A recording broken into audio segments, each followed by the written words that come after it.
Good morning. It is 6:48 a.m. on Thursday, November 11th, 2021. I'm Christiana Ellis, and I just got up. This is 5 more minutes. Rocket, what are you doing? He was just snoozing on the couch, and now he's trying to put his feet on the coffee table. Rocket, off. Uh-uh. Rocket. Now that's better. Good boy. Good boy. There's nothing on the coffee table. He's just investigating, but he knows he's not allowed. Anyway, I could probably start this video over, but I won't.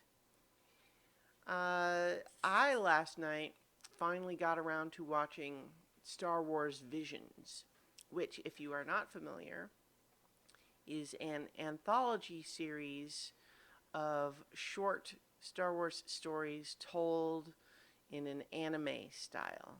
It's a bit like the idea of the Animatrix, if you're out there old enough to remember that. Probably, I'm guessing that probably most of the people who watch this video are. But I might be wrong. If I am, I mean no disrespect to any of you who might just be young enough to not have watched the Animatrix, or maybe just missed it for some other reason. The point is that it is a bunch of short anthology stories that don't focus on any of the main characters from the movies. They're all telling their own little story.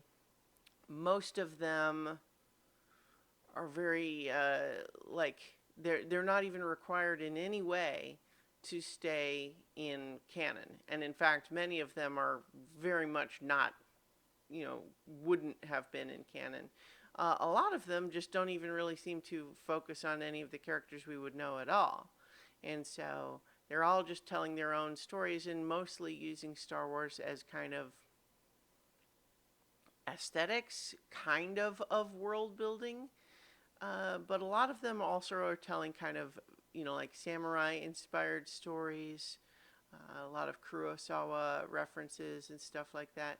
But I liked it a lot. And in fact, one of the things that I have been somewhat resistant to with more modern Star Wars stuff is the temptation they have to want to keep connecting more and more dots rather than letting the universe be bigger. Because when, in a world building standpoint, you keep having to make everything connect to something else, it really kind of constricts everything and ties you up. And I like it more when we can make it a little bigger. And so I feel like I would like to see more of this kind of thing.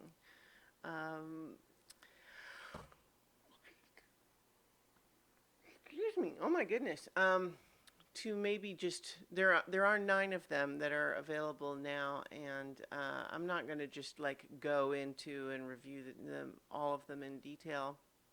I will say that I liked all of them more or less. Like some of them, like there was at least one where it's like I don't hate what I'm seeing, but I'm just also it's not grabbing me. I'm not super engaged with it. There's a couple where like one in particular is number 3 called The Twins, where the story is just nonsense, but the just like the action in it just takes a big friggin' swing, and I admire that. So it's kind of just I like how hard it goes, even though it's very silly in terms of what's actually happening.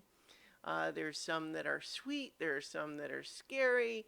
Uh, but I liked it a lot, and I definitely recommend that anyone who's got access to Disney Plus should check it out.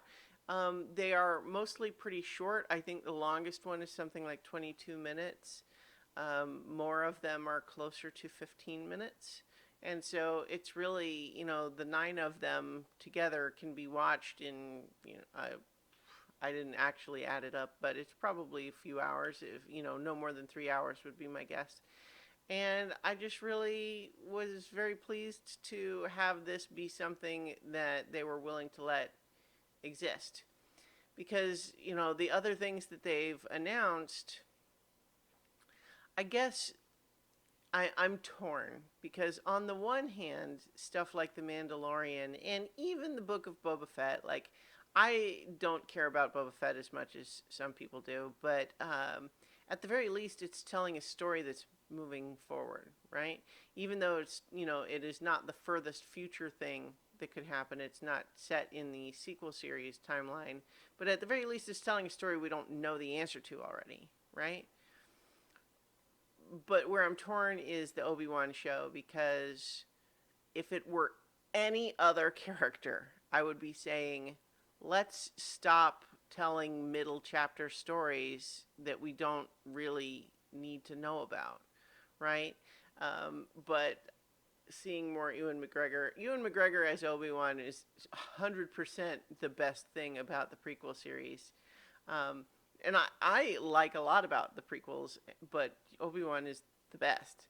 And so I am willing to swallow my frustration at just going back to fill in all the little gaps um, if it means more Ewan McGregor's Obi-Wan. So, yeah.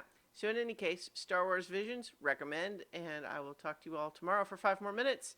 We'll see how I'm feeling because today I have an actual appointment to get my booster vaccine. So, we'll see how I'm feeling in the morning. All right.